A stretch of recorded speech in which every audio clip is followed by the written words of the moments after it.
Imagine a classroom where every student's engaged, where discipline problems are down and attendance is up, where students of different abilities are simultaneously receiving just what they need to excel, and students are taking responsibility for their own learning, mastering content like never before.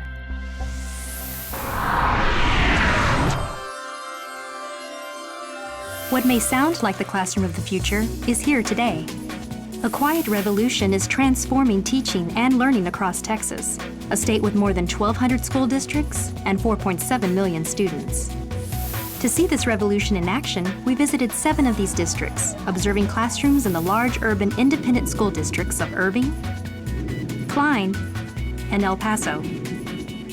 The small rural districts of Arp and White Oak in East Texas, and Floydada in the Texas Panhandle, and the small Central Texas district of Manor. In each of these districts, technology is making the revolution possible. Teachers are making it happen. Teachers like Nina Peary of White Oak. We had several students with a 4th grade science teacher out at our nature center. The teachers that were out there, one had an iPad, there was the scope on a rope, a couple of magnifying glasses, and the 4th grade teacher had a laptop where Skype was loaded. So they were out in the field doing the research. The 4th grade teacher's classroom was in the computer lab, and they Skyped in. They would show us, the students in the computer lab, they would show us a branch from a tree and ask us to help them identify that branch. So there was a website that those students were going to, trying to find the information, in order to come to a definitive identification of the tree. They figured out really quick. They're not very observant, to be able to identify things. So that really engaged them, and they were all engaged. They all wanted to find, the answers to the questions. And it connected the two. So these students were doing things here, and in a completely different location, these students were doing something else, but the two were connected and their learning was connected. And I think that increased the learning. Although that project is unique, those high levels of engagement and motivation are typical in schools that had fully embraced the use of technology to transform teaching and learning. Ask administrators in those districts why they felt the urgency to join the revolution. They'll answer in part that the classroom model of yesterday isn't serving today's students. In fact, from their technology-charged 21st century point of view, a traditional classroom feels like the 19th century. There was a report done where a student is quoted as saying, "When I go to school, I have to power down." School, especially in middle school, was always a prison. It was boring. The students that we're teaching today are digital natives. They have never not had the internet. Computers have always fit in their backpacks. Cell phones have always existed in the time span of these children's lives. So to expect that we would continue to do school the same way that we've done school for the last 150 years doesn't seem as though it is very relevant to the person who we're trying to serve. From that common understanding, each district began grappling with how best to serve its students. What does it take to reach these digital natives, to engage them, to create a learning environment that reflects the world they live in and prepares them for the world they'll work in? In other words, what does a 21st century classroom look like? In Klein, that question fell to teachers as part of the district's plan for technology integration, among the most methodical and comprehensive plans in the state. In the early 2000s, about 2001, 2002, our superintendent made a committed effort to really learn about technology and learning and the impact that it would have. And so we, at that time, had a program called the Technology Integration Program, in which we pulled 19 teachers, one from each of our 19 elementary schools in the district at that time, and they were pulled for 2.5 days a week for a spring semester. And they were really charged with 2 tasks: 1, to study brain-based learning, and 2, to design a model classroom for 21st century learning. We spent the majority of our time researching because we didn't know what a model classroom looked like. We knew what we wanted, we knew what ideas we had, but we had to spend time researching ideas as well as best practices for teaching and learning. We really came together and we had a lot of ideas, but we had to narrow them down. But the one thing that was really supportive that we felt from the district level was the superintendent, the associate superintendents, and all the curriculum officers said, this is your project. You go forth. There are no limitations. The sky is the limit. And so out of the TIP program came our Technology Baseline Standard Initiative. And it was simply that. It was to say that as a baseline, we will assure that every student within core content instruction has access to a minimum level of technology tools. The decision was made that 4 classroom computers that were wired for the internet would be available for all students. An interactive whiteboard would be available for all students. A projector and a document camera would also be available for all students, as well as e-instruction for assessment. And notice how I ended all that with it's available for all students. It's because these tools were put in classrooms for kids, not just for teachers to teach. And the reason why 4 computers were chosen is simply an issue of funding. We could not put a digital tool in the hands of every kid. So therefore, students can work collaboratively at a computer. 2 to 3 students can work at a computer, and you can just assign different duties for each student. One could be the navigator, one could be the researcher, one could be the person sharing the information. And so the collaboration was the key component to the 4 computers being issued to the students. Other districts have relied on a viral approach to spread enthusiasm for technology. This strategy exceeded expectations in White Oak. We just picked out some people in the primary school, basically, that we felt like had some talents and some desire to integrate technology, and we gave them the tools. We gave them a MacBook, we gave them some freedom to look at some software, to do some things with their teaching, and in so doing, we kind of just let them go with that. And we sat back, and they were having success, they were doing some neat things, and then all of a sudden, the teacher next door says, what do you have to do to get one of those computers? And the answer was, well, you just did it. You asked for it. You get one teacher in a grade level that sees the benefit and begins to integrate that into their classroom, and it just spreads. And with that start in the primary school, it spread much faster than I thought. Teachers embrace the technology. They embrace the idea of, there's the content's important. My place as a teacher is the most important thing here, but there are a lot of tools out there that I was unaware of that will allow me to do my job better for the students, more fun for the students, and consequently, more fun for me. Whatever the approach, all plans to integrate technology may be met with a certain amount of resistance. The biggest issue I would say is overcoming the fear of technology as a teacher, because you're opening up a whole nother world, and a world that most of our students are more familiar than some of the teachers are. I must admit, in the beginning, and even now, there are times when I'm hesitant. I'm a little reluctant. There's a fear factor. What's going to happen in the classroom? The reason I believe that most teachers don't go to technology is not the fear of it not working, but the fear of them not being in control. When the kids were all given their laptop computers, that first day I was, boom, I was taken back to day 1 of teaching. I was very overwhelmed.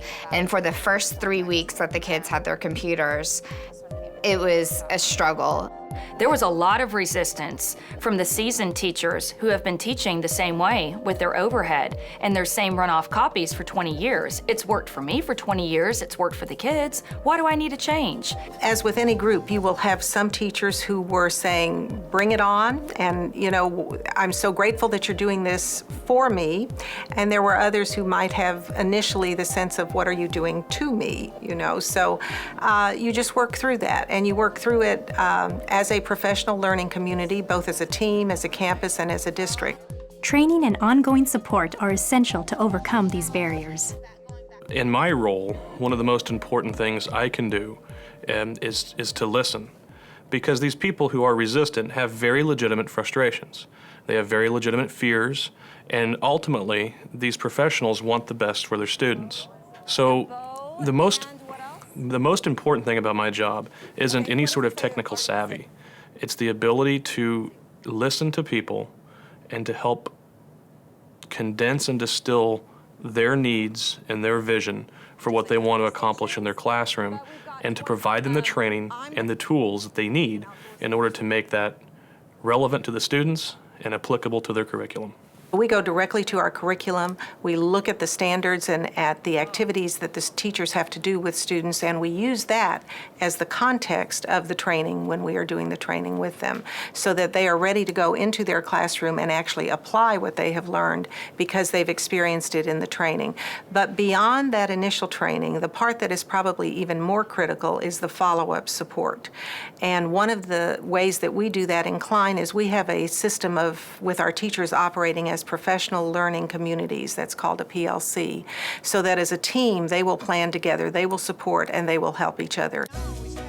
The concept of the professional learning community has worked well in other districts, such as Irving ISD. Here, teachers at the Jack E. Singley Academy gather for a weekly Tech Tuesday meeting with the campus instructional technology specialist, who is also an experienced teacher. Teachers learning from teachers. That's really what it is. Our Tech Tuesdays are designed not only for our instructional technology specialists to deliver, the latest and greatest in instructional technology, but also for our teachers to essentially sometimes show off to their other peers and see, I tried this and it worked, and here's how it worked. And it allows, everybody knows that usually when you hear it from your peers, you're bound to get more from it than maybe me or even the ITS sitting up here. Well, because it's easy to stand up in front of someone and say, you should use this in your classroom because look how cool it is. But then if you can say, here's how I used it, here's what went well, here's what went wrong, here's different steps that you can do, then it kind of works better. Plus it's easier to have, when we do them, to have teachers from different subjects. So everyone can kind of bounce ideas off each other to see. Because what I might use it for in history is maybe going to be different than what they use it for in math. On a larger scale, teachers also pool ideas for digital learning through Irving's Tech Fusion program by submitting one lesson plan each semester. It gives our teachers a clearinghouse of lessons they can use in the future. And so there's many little different components that the district has put in that have allowed us to go from here's the computer, here's how the computer kind of works, to now let's really put it into instruction, and then making sure that we don't do anything else with it but increase the level of instruction. In addition to training and professional development programs, teachers have found that students are a dependable resource for unlocking the mysteries of technology. I'm not, as an adult, sometimes we're intimidated by it. The teachers here are not intimidated by the students' knowledge of technology. Instead, they embrace it. And I think what happens in that situation is teachers learn from students just as much as students learn from teachers. They will probably always know more about technology than I will. And I think that has actually been something fulfilling for me, because if I want to launch something in my class, let's say I want to have a project that involves creating wikis, say, and I don't know how to do it, I know that I have a handful of students that do know how to create wikis, and they will actually sort of get, a thrill out of the fact that they can teach me something. And so it's neat to see that it's not necessarily that, teacher-student relationship where I'm always the one with all the knowledge and skills and I'm just delivering to them, but we really are collaborating together. I'm offering knowledge to them and they're offering knowledge to me, and we're working together, we're collaborating.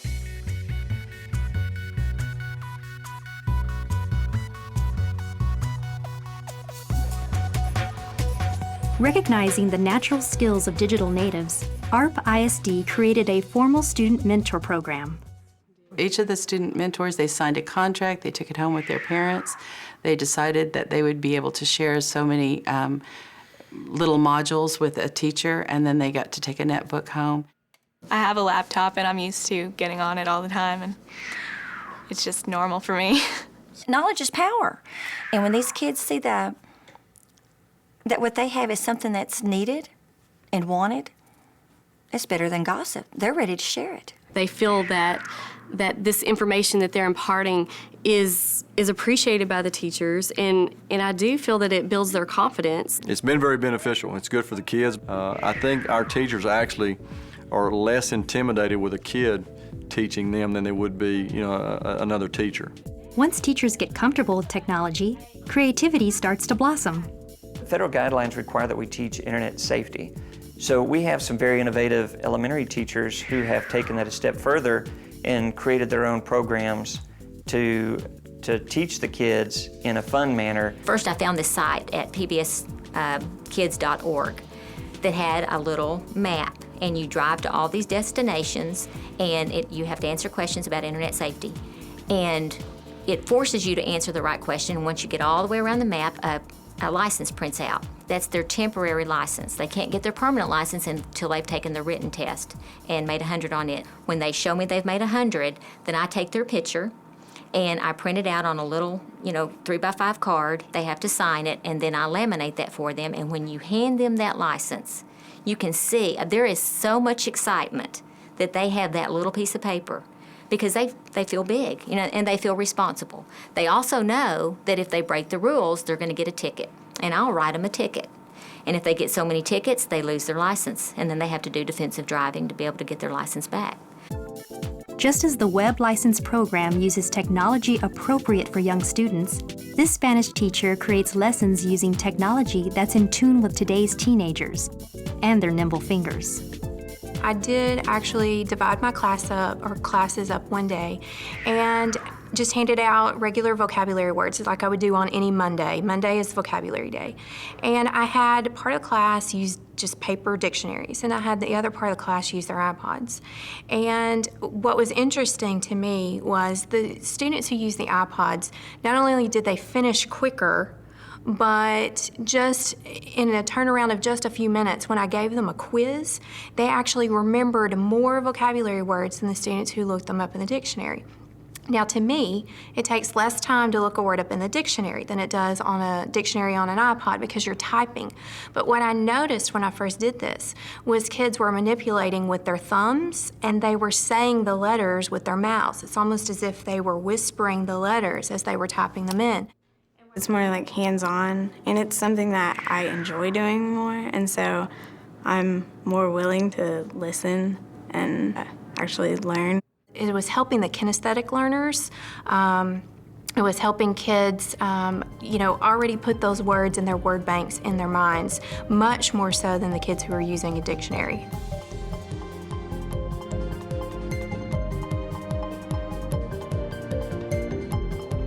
Simply letting digital natives express themselves through technology often means the difference between tuning in and tuning out.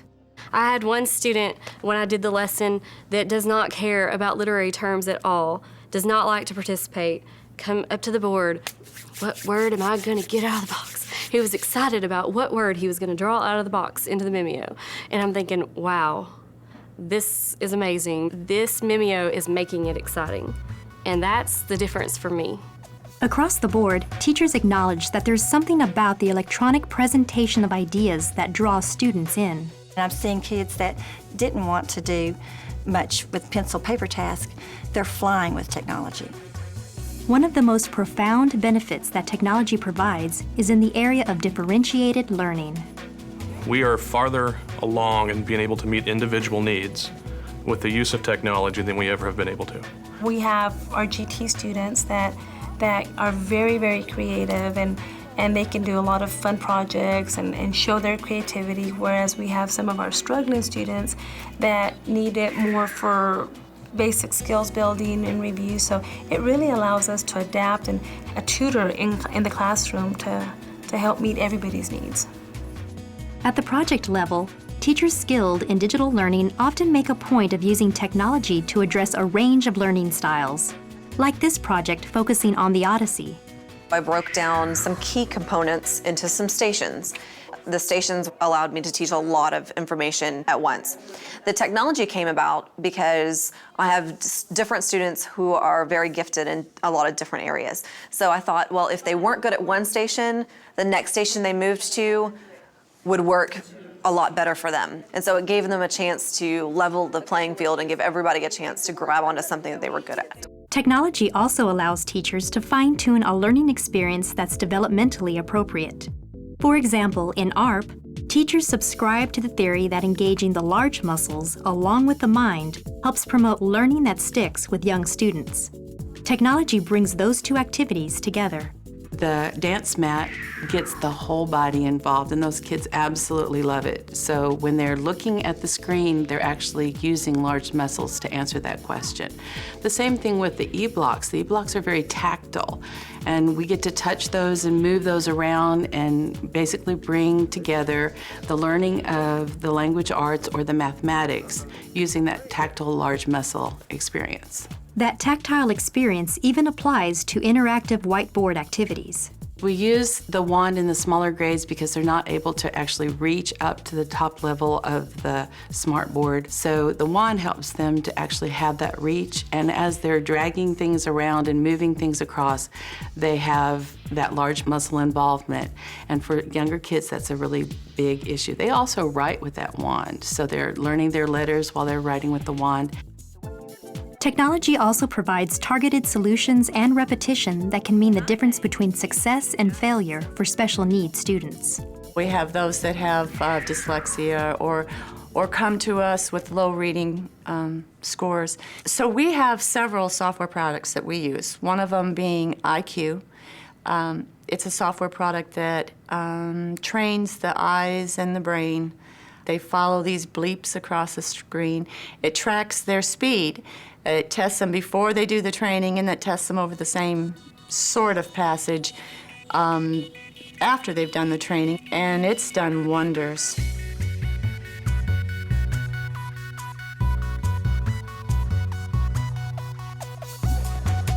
Additionally, technology is proving invaluable as a tool to move ELL students more rapidly toward English proficiency. Los proyectos que incluyen la tecnología están mejor para los estudiantes para aprender inglés y el vocabulario. Los estudiantes son más interesados en lo que estamos haciendo y hacen más divertido los proyectos. Entonces los estudiantes quieren hacerlos y quieren hacerlos mejor. Standing there, she's sitting down at a desk or a table. We're currently creating public service announcements based on the health topics that we have been studying in class. We had them create a script based on a topic of their choice relating to health. Some of the kids have chosen brushing their teeth, physical activity and exercise, washing hands. Make sure to wash in between your fingers to get rid of germs. Let me show you how.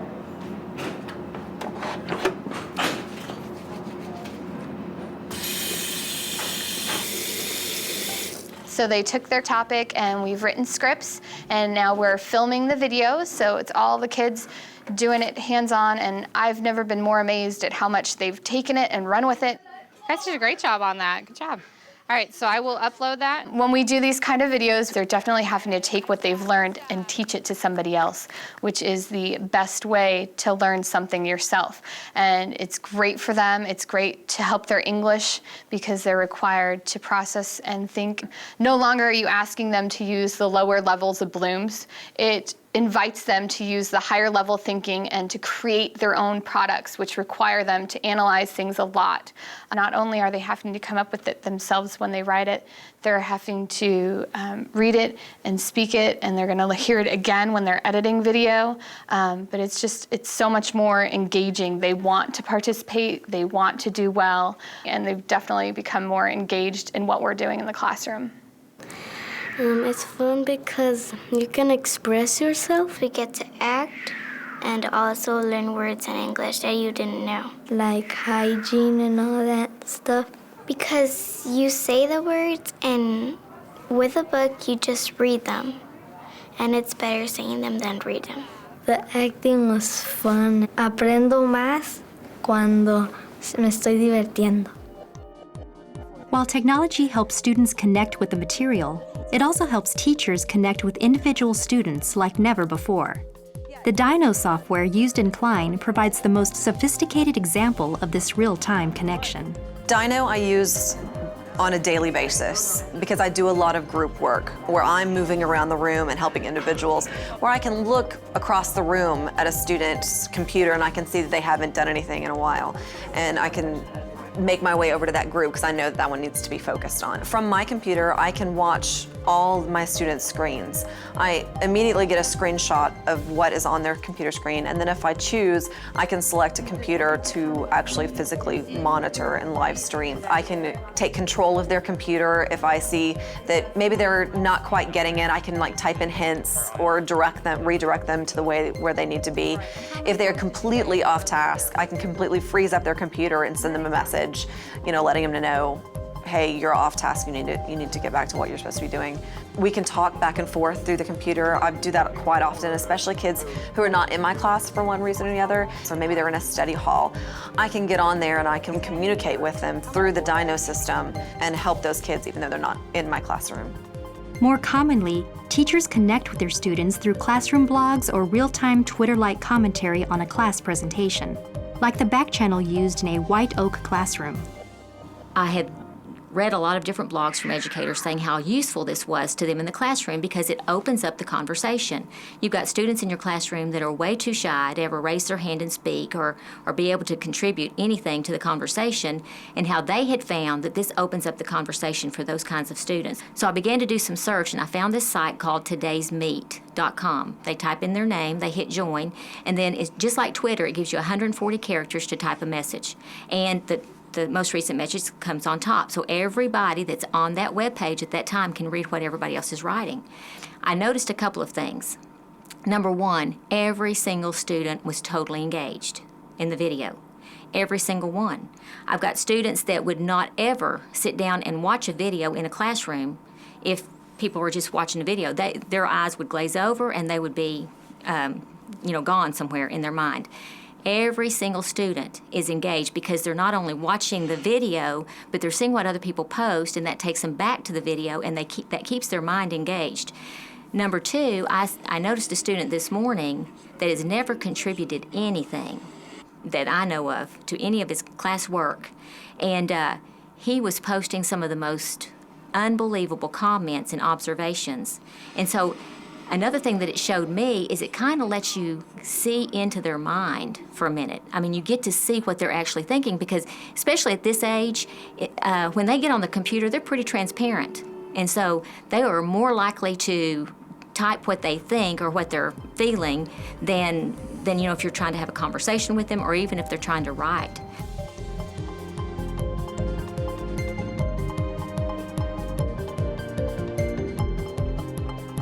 An ordinary classroom blog can have the same liberating effect on shy kids. They're often very, very smart. They're just shy. They are not confident. Most of the time I don't like to raise my hand and I don't like to be called out and, have everybody else know that I'm not understanding. I've started a blog in my classroom, and so now instead of having to raise their hand and answer questions in class, they can type their answer in, and instead of just reaching the ones who talk a lot, now I'm reaching all of my students.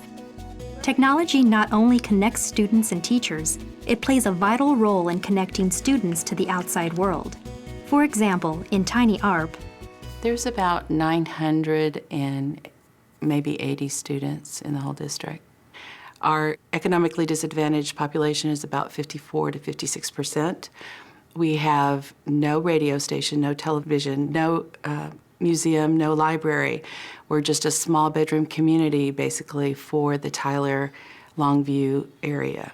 Since we don't even really have a whole lot of business in our area, we don't have employment opportunities in the ARP area either. And so what we're trying to do is work with our students to give them skills where they will be ready for the future, for any future in any city where they go for employment. So the first task for teachers is stimulating intellectual curiosity and a desire to learn that will take students wherever their interests lead them.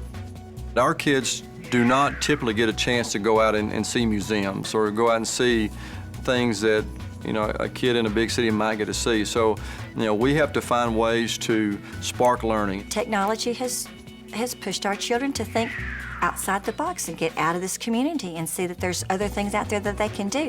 Floydada ISD, a small West Texas district more isolated than ARP, faced similar challenges. Ideally, we would like our students to see past the city limit signs here in Floydada. Some students are less fortunate And so a lot of them have not been able to travel, I would say within maybe 100 miles from Floydada. And the way it's impacted them is they would never talk about, well, I'd like to travel to a different country or so forth. They had such very short limitations on themselves before they got out of high school, and they really didn't see their futures progressing very far. And in doing these projects and allowing the world to come to them through technology, after they've presented and they're talking, they're collaborating, I've heard, several of my students emphasizing that they can't wait to travel to South America or Australia or these exotic places that they've researched on. I was able to take that opportunity and benefit even more from it by being able to do something like, study in Spain for a summer semester. Technology closed another gap for Floydada students, the physical gap between them and the nearest college or university. When you're 70 miles away from the closest community college, 85% low socioeconomic students, that doesn't compute into kids continuing or going on to post-secondary education. Having a laptop for every student made taking dual credit courses with faraway South Plains College practical and affordable. So this is huge for our students to begin their college coursework at Floydada High School, where they have the support of their high school teachers to help make them successful. More than half of our seniors this year took at least one, and most of them took many more than one online course. There's several people I can think of that wouldn't have gone to college without it, just because they do have the head start and they've saved so much money doing it this way. It's way easier for them.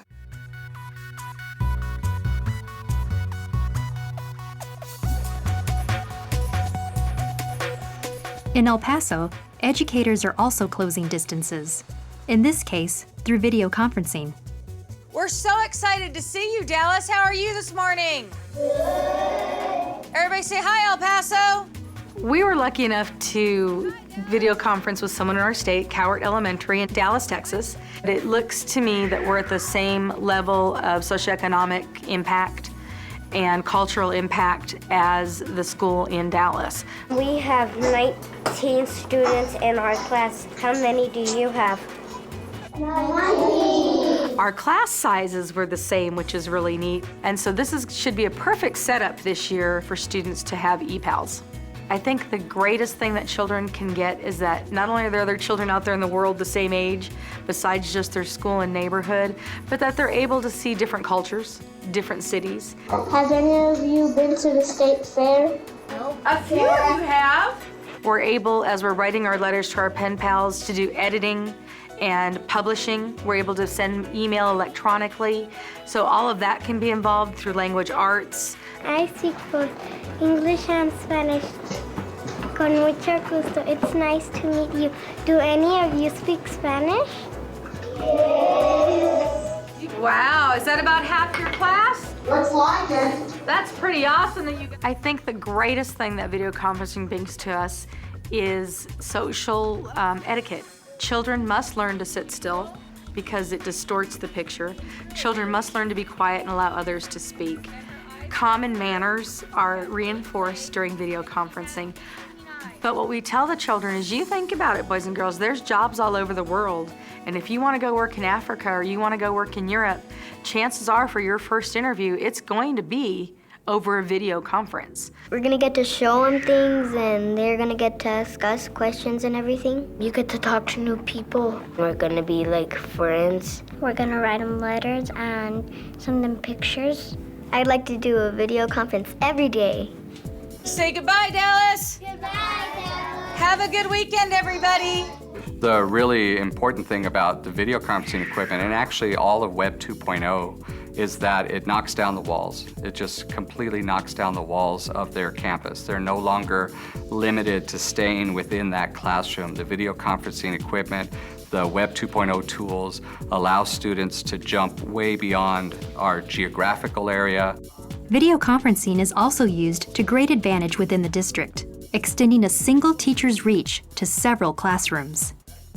We created a network within our district of video conferencing, another virtual school where students in a school that may not have access to a particular course could, through video conferencing, take that course with another one of our campuses. Now we're really breaking the mold, and we're finding ways that we can use technology to really overcome teacher shortages in these advanced areas. AP teachers are very hard to get, especially AP teachers in very niche little areas. AP art teachers are very difficult to find. AP music teachers are very difficult to find. So if you find one and you're able to share that teacher on multiple campuses, that's what that technology allows us to do.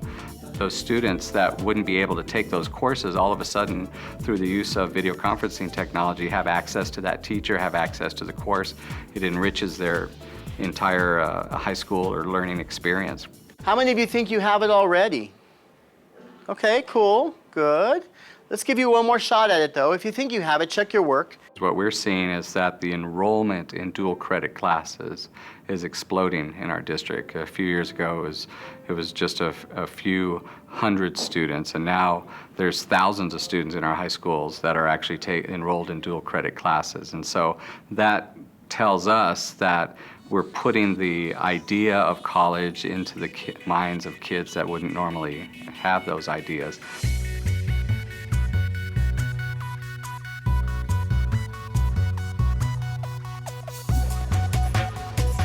While technology enhances teaching in a variety of ways, the truly transformative experience of digital learning occurs when teachers combine technology with project-based instruction. No school has made a greater commitment to project-based learning or had greater success than Manor New Tech High. Project-based learning is a pedagogical shift in delivery of instruction. No longer is the teacher in the front of the classroom pushing information out to the students. What happens now is a teacher designs and creates projects using the state standards, and most of our classes are integrated. So all of our humanities, social studies, and language arts are team taught. If they're team taught class, we take the standards in English language arts, the standards in social studies, they put them together to create a project based upon our scope and sequence in the district. When you see the depth of the projects, you really see there is learning going on to a level that's equivalent to AP. Oftentimes we wish our name wasn't Manor New Technology. Technology wasn't in the name, because that gives a misconception that because of the technology, that's why we're successful. And reality is, for us, the technology is the invisible tool. The technology isn't what makes a school, it's project-based instruction. However, the technology is integrated throughout the courses. I think it's great because it offers so many different possibilities as to how they can deliver what they've learned. And project-based learning is a very important, critical component for us so that teachers use projects as a way to teach content throughout the whole course. And the key to that, of course, is making sure that teachers know what that is. And so we do have a very rigorous 4-day training institute that we are now cycling our teachers through so that they understand what that is, and then when they come back into the classroom, they are practicing those particular skills. Think Forward is a project-based learning institute. It's a 4-day-long institute in which actual practitioners in the classroom, so Manor New Technology teachers, we've developed modules to show really 6 essential elements to project-based learning. So we picked teachers that were good at certain systems, and we had them write the components of the systems that we feel that are important for project-based instruction. And so what we do is we bring in teachers, and we started out with 7 elementary school teachers from Manor ISD and 4 middle school teachers from Manor. See how it zoomed in from something that was itty bitty and made it big? I didn't have any hesitation about it. I like to do new things, and I don't mind being the first to do something. I like challenges, and it seemed a good way to change the mode of the classroom and the mode of learning. And I've read about project-based learning, and when she asked me if I wanted to do it, I went and did research on it, and I just became excited about being able to bring a new approach to learning back to the kids. We took them through 4 days of these 6 elements, and we would teach them the critical attributes of each element and then give them time to develop their own project with that. I had a previous lesson I'd done with the class, and it was from a math website, and it was building a playhouse. Okay, and so from the idea of building a playhouse, and we started with, this is 4th graders, and we were going to do popsicle sticks and all of that. But then as we got deeper into the training, we felt, okay, this can be more sophisticated, even though they're 4th graders. So we kind of kicked it up to designing a house. And then we thought of, doing the blueprint, but then someone mentioned, well, there's Google Sketch, so they could do a 3D model. And so as the week went on, it just kept getting more and more sophisticated. For the Manor teachers, at the end of the 4 days, then they return back to their home campuses, and they're expected to implement a project pretty quickly after that. I am going to serve as a mentor and a resource to the teachers that are coming into the project. In fact, we've been doing that the past 2 weeks. We've been just kind of going, because we're all in the same wing, and so we can interact with each other, and we've just been doing that constantly. I've got practitioners who are doing it daily, teaching other teachers the successes, the struggles, the strategies, the nuances of how to create a really good project that has depth to them. And the feedback we've gotten so far from the cohorts that have been through has been very good. One of the major advantages of project-based learning combined with technology is that it empowers teachers to build lessons around state standards that are creative, engaging, and meaningful to students.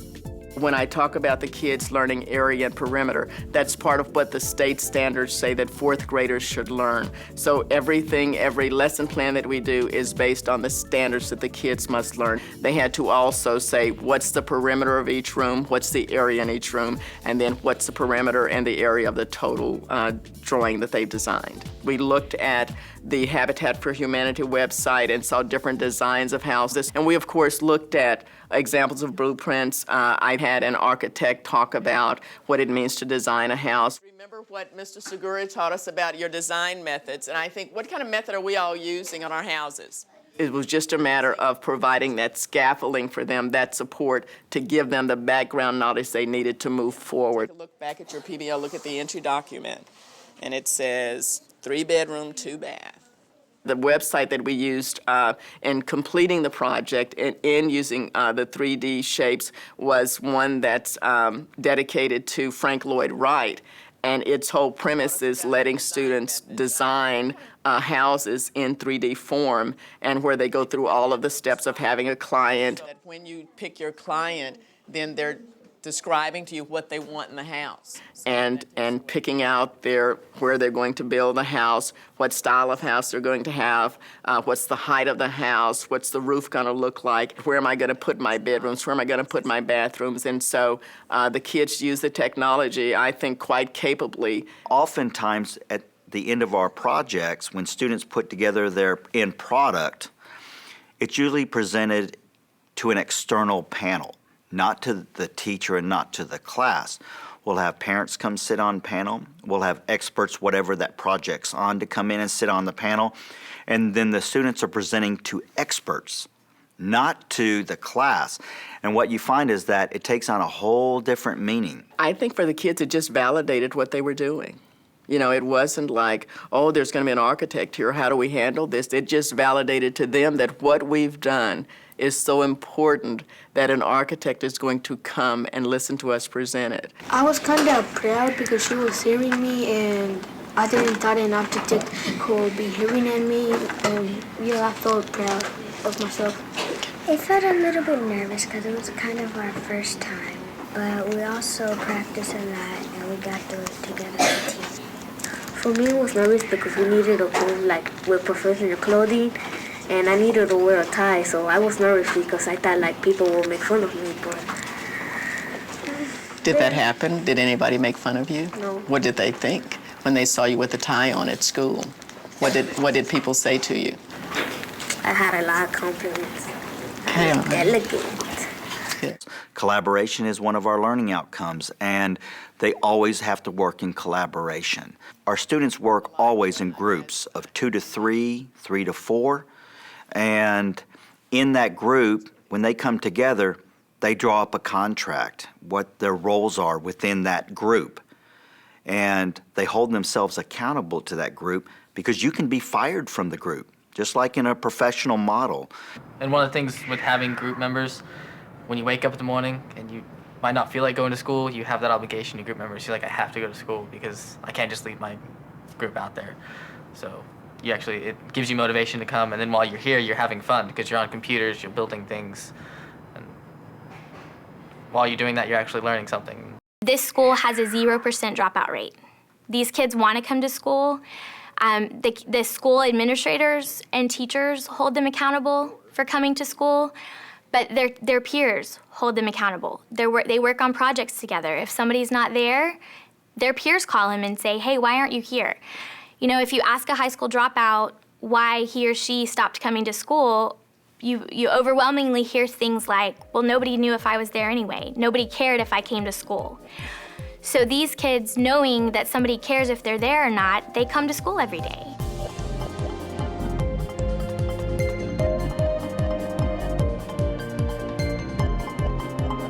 There's something else happening in classrooms that's even more revolutionary. Something that teachers and students recognize wherever project-based learning is practiced. The most transformative thing that I've seen with the technology, with project-based learning, all of it is just simply the way that it empowers the students, the responsibility that they take for learning. No longer is the student just this recipient of information, and the teacher just the dispenser of information. But now the student is someone who has the ability to construct and create information. It's making the students strive for more and more excellence. You want to do projects and you get more active in your projects and you want to make it the best it can be. It makes you want to work harder because you know that you have the opportunity to make something great. In the future, the possibilities for engagement through technology will expand exponentially. Irving ISD gives us a glimpse of that future. Here, forward-thinking educators have broadened the concept of technology integration into the design of the school itself. The first school in the country to produce more power than it consumes.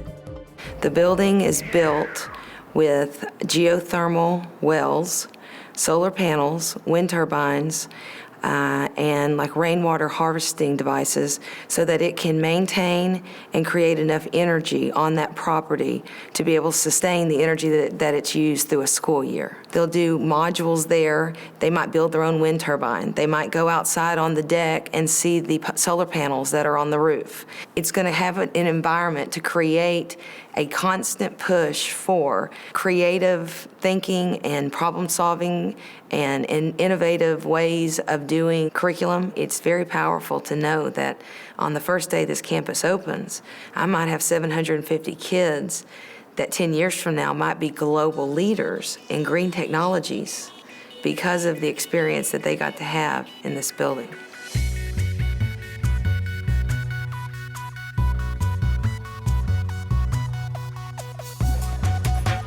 All of this sounds exciting and inspiring, but what have we gained from technology integration to date?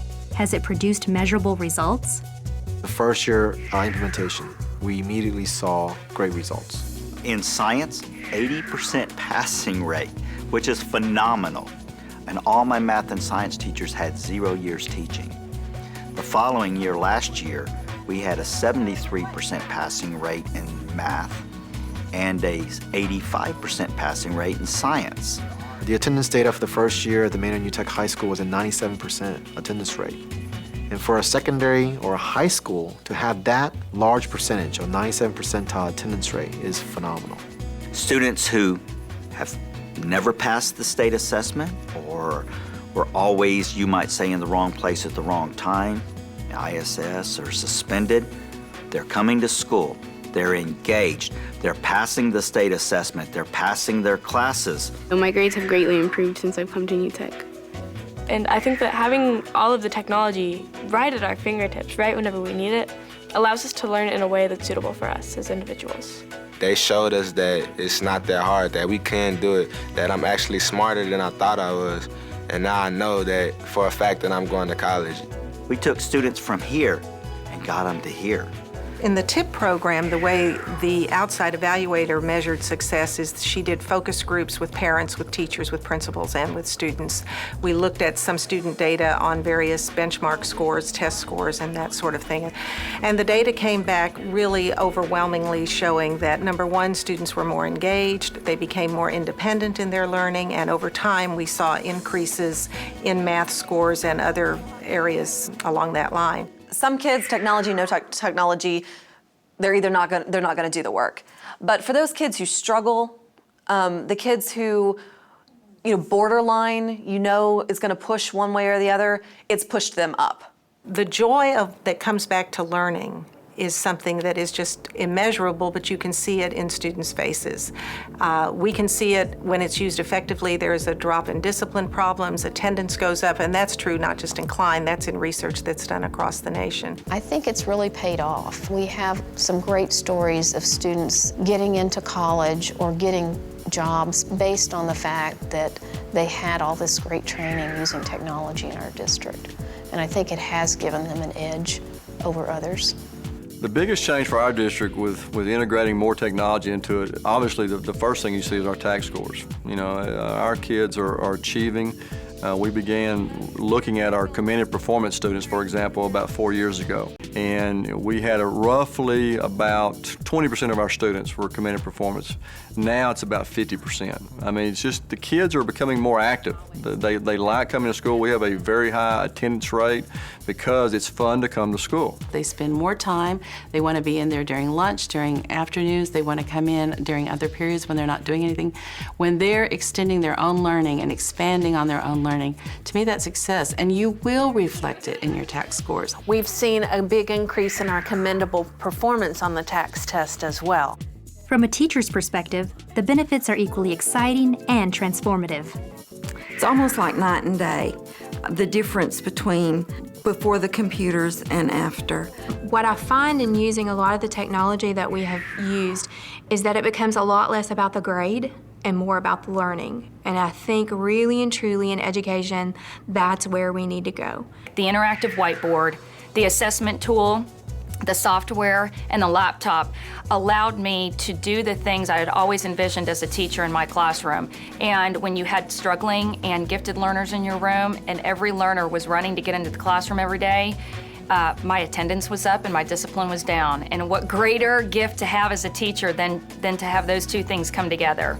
The rewards are I think, pretty simple and straightforward, that you get students, children who are motivated by what they're doing and who are excited about what they're doing. One student said to me during the break, he said, "This is so good what we're doing now."